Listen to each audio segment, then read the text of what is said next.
want to talk more about the peculiar relationship I had with America's Man of the Year because, as I recall now, Professor Aguilar, that was his name. I'm almost afraid to say it. He was a professor at Georgetown University who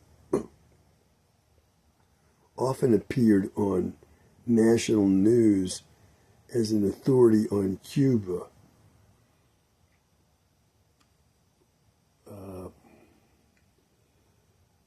I just noting that about him. That didn't particularly interest me at the time I knew him. The fact that he was on television every now and then when events turned that direction in the news, that wasn't of much interest to me. What I liked about him was that he was a scholar and he was a very personable man who was a lot of fun to talk to, and I was what you might call best friends with his oldest son. So I liked his son a lot, and I liked him. So I didn't like him because he was on national TV. I'm just saying that because that is part of his identity. Now, he did tell me at various times when I was talking with him that if I wanted to be a scholar, I had to learn to talk about things that were obvious to me. As he said, you might find this hard to believe, but other people are going to be most interested in what's obvious to you because it's obvious to you, you don't think these things are important, but these turn out to be what people are most interested in about you. Okay, that's what you're saying to me. So he said, but it's hard because things that are obvious to you, you don't even think to talk about. And so here's something I haven't talked with anybody about or even written journal entries when I was keeping a journal about. Okay, this is that obvious that I never talked about it at all. And that is these peculiar aspects to the relationship I had with the man I'm calling America's Man of the Year. Now, I'm noticing now how, I was the only one in the family expected to do yard work with this guy. Now,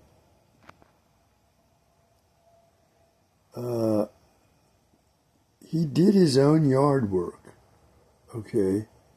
So if he wanted bushes on the hill in front of his lawn, he put those bushes in himself. He never hired anybody to do this kind of work. Nor did he ever hire anybody to mow his lawn or do anything like that. And one of his big projects was to build a wall across his backyard because the backyard rose up in a steep hill. And so what he wanted to do and what he did do was dig into that hill and put a wall across it. Across the yard there. Okay, so when he was working on that wall, I was there by his side. And when he went to get rocks to build the wall, I was with him to go get those rocks. But, I'm noticing now that I never questioned back then that I was the only kid expected to do those kind of things. I never thought, even at the time, that my brothers and sisters were never there. They were not expected to do this kind of work. I was. And actually, as I was sitting here tonight, I was thinking, I wonder what they were thinking, because I was thinking to myself, okay, They weren't expected to work in the yard. What were they expected to do? And I'm thinking, nothing. The other kids in the family, you'd think, okay, they don't work in the yard, so they're going to be vacuuming, cleaning the house, this kind of thing. No. They weren't expected to do anything. They weren't expected to clean the kitchen, vacuum the floors, clean the bathrooms, or anything of the kind. Iron clothes or do laundry. They weren't expected to do anything but be kids in the family, go to school, have their friends, and the rest of it. They weren't expected to do a single thing. But I was expected to be by the man of the year's side if he ever did anything in the lawn. And in addition, I was the guy who mowed the lawn each week. I was expected to mow it. And when snow came, I was expected to shovel the driveway and the steps. But no other kid was. Now, I accepted all that. But I'm noticing now in my old age how peculiar it was that I was assigned this like servant status in the family. So I was also noticing as I was thinking about these hours and hours I spent in the yard with the man of the year that these were not warm, cuddly times with the man of the year, nor were they times when we talked things over, like I'm talking now, thinking things out and being verbal with my thoughts. No, he was silent, I was silent, and we worked in silence. It was a comfortable, warm silence. No, it was nothing of the kind. It was like an antagonistic, I wish I wasn't here type thing. Actually, it's very much like I'm feeling right now. I'm in this trailer, I'm in suburbia, in this life I don't want to be in. And this is very much like what it was like to be at the side of that man that I didn't like doing this yard work that I was expected to do that none of the other kids were expected to do. I was like a family servant. So, because I do recall now that, I don't know, I think he brought some man from where he worked, an orderly possibly, African-American man, to move some stones, like rocks that he had gotten for that wall, and move them, from the driveway over to near where he was building the wall. And I'm noticing now, suddenly, that he treated a person like that the way he treated me. He treated me like it was some kind of servant. I'm trying to get this idea across, that it wasn't like a warm, communicative relationship between father and son. It was more like a man with a servant by his side, a butler or whatever, a hired man, and I never got any pay, I'm noticing now. Back in those days, kids did get allowances, no allowance. Now, you think I was thinking about things back then? No. I didn't think, oh, I'm not getting an allowance. Not even thought about it. I didn't think about an allowance till just now. In my old age, I'm thinking, hey, he did pay this man he brought to move rocks in his yard. These were big stones, right? Heavy stones. He did pay him. He never paid me a cent. At the time, I didn't even notice. I didn't notice till now. So, in other words, in those days, kids did get allowances. We didn't in our family. I'm like, we didn't get it now. I'm just stating facts. If I didn't notice, obviously I wasn't upset about it, right? Well, I'm saying that the relationship I had with this man was extremely peculiar, and yet I didn't question it. And well,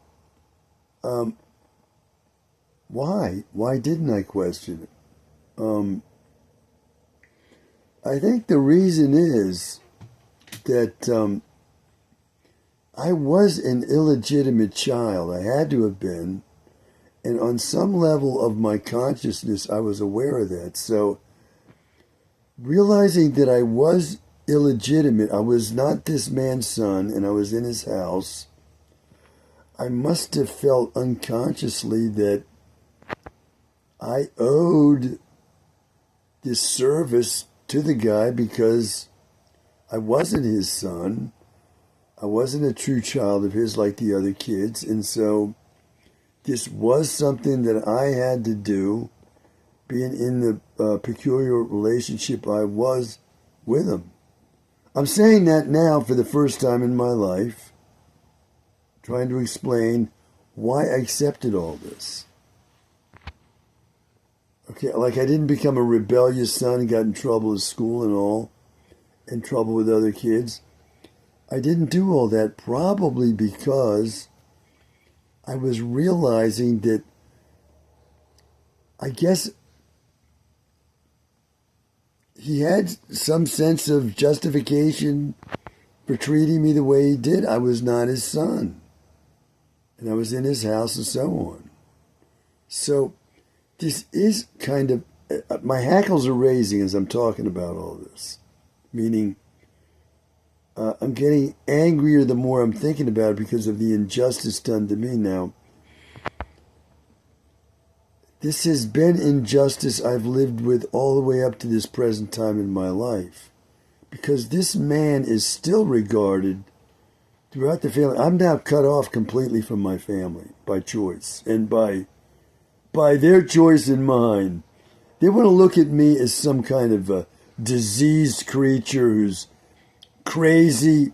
I don't want to have anything to do with them, and I cut ties completely with the family for looking at me that way. I said, "You want to see me that way? I don't want anything to do with you.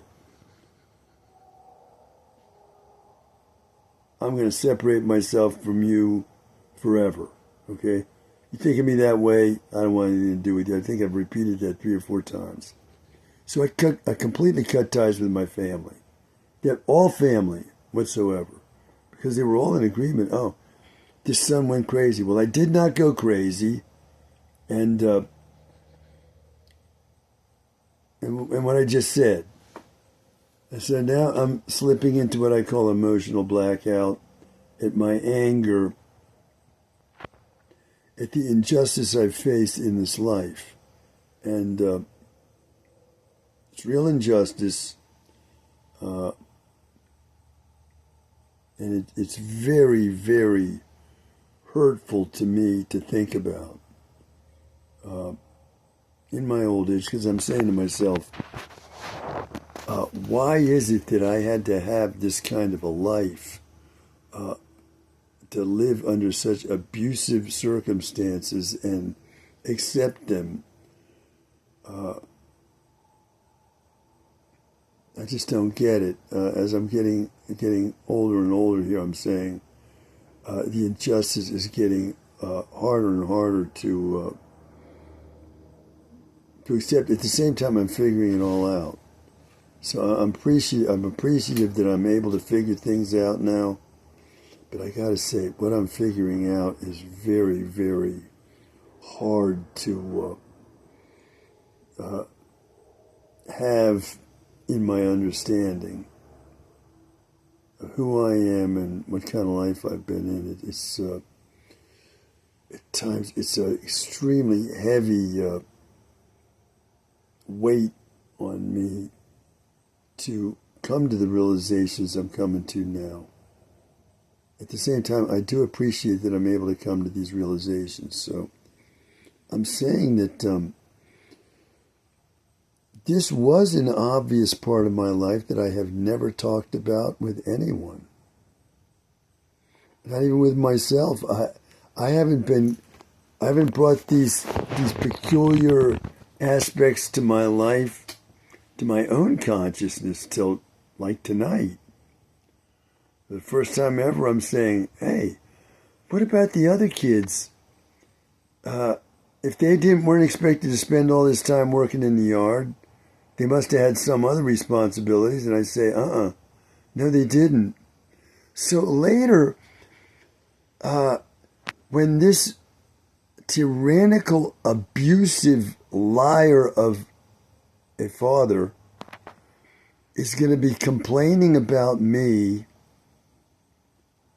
how is it that these siblings so readily supported the man in his absolutely unjust treatment of me?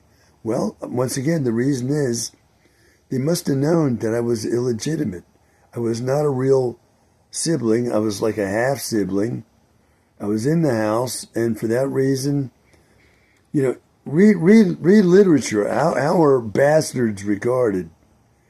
If you're a bastard, you're going to ascend to the throne of a country. You're not the true son of the king and queen. You're a bastard son of some kind. No, you're not, and you're not looked on well. So there's the bastard in history, and if I'm a bastard, that is why I've had the life I've had. That is basically the reason why. Well, I'm saying to myself, okay, here I am, and I'm disgusted and angry at the life I've had, and I'm staring out from inside this trailer in the middle of the night. It's almost 2 a.m. now. It's about 10 minutes before 2 a.m. And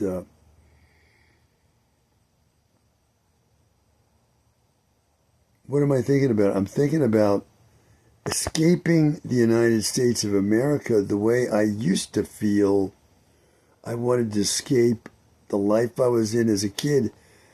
One night I went out to the driveway of our house at night, not this late at night, but maybe 11 o'clock. That was late in those days. And I was saying to myself, I could run away, just run off from this place, run away. And I said, no, I don't think it's going to work. Run away, and I'd end up at worse. So I decided, well, I'm going to stay right here. And, well, staying right there led me to this catastrophic life that I've been in. And, at this point in my life now, I've thought, well, I'm going to run off from this house that I'm in to try to find a way to live in another country. And I've decided I can't even do that now. I can't run off anywhere now. So I guess what I'm saying is, it's looking more and more to me as if the life I'm in now is approaching an exact parallel for the life I was in as a kid, like at the time of my adolescence when I was headed toward leaving home for college. Although when I was around 15 or 16, I was not thinking, oh, in a few years I'll be leaving home. I was thinking nothing of the kind. Just like I'm not thinking, I'm an old man, I'm going to be dead soon. Right? I mean, relatively, right? I'm in my 70s. A man a famous politician, Lindsey Graham, he's younger than I am, and he died like a week ago or a few days ago. He passed away. So, even though I was, close to leaving home, a few years away from leaving home for college, I wasn't thinking about that at all. I was thinking about just how bad things were. I mean, I wasn't even thinking about that. I was in the grip of my experience, and being in that grip is like not being able to see beyond what I'm looking at there. I can see the street going up for maybe, what is it, roughly 100 yards, and I can't see beyond it. Yeah, there's things going on beyond that, but what I'm looking at is the 100 yards in front of me. So back then, I'm 15, 14, 15, 16. I wasn't thinking, in a few years I'll be 18, go to college. I didn't think anything of the kind. And now, I could be thinking, hey, look, I might be dead soon at my age. Shouldn't I just be thinking about that? That's coming up. Why don't I just wind things up, give up, and just decide, well, the end is here, let me deal with that. No, I'm not doing that. I'm saying I want to try to make something worth having lived for happen at the end here. I'm not going to say I have so many years left or not. I'm going to live as if I could live forever, because I'm saying to myself, for me to feel like there's been any justification for me to have lived at all, I'm going to have to get out of this miserable existence that I've been in and been forced to accept for so long. And that's where I'm at tonight. I'm not thinking, well, let me just close up everything and get ready to pass away. I'm not thinking that. I'm thinking, how can I actually live something the way I wanted to live, even at the end here?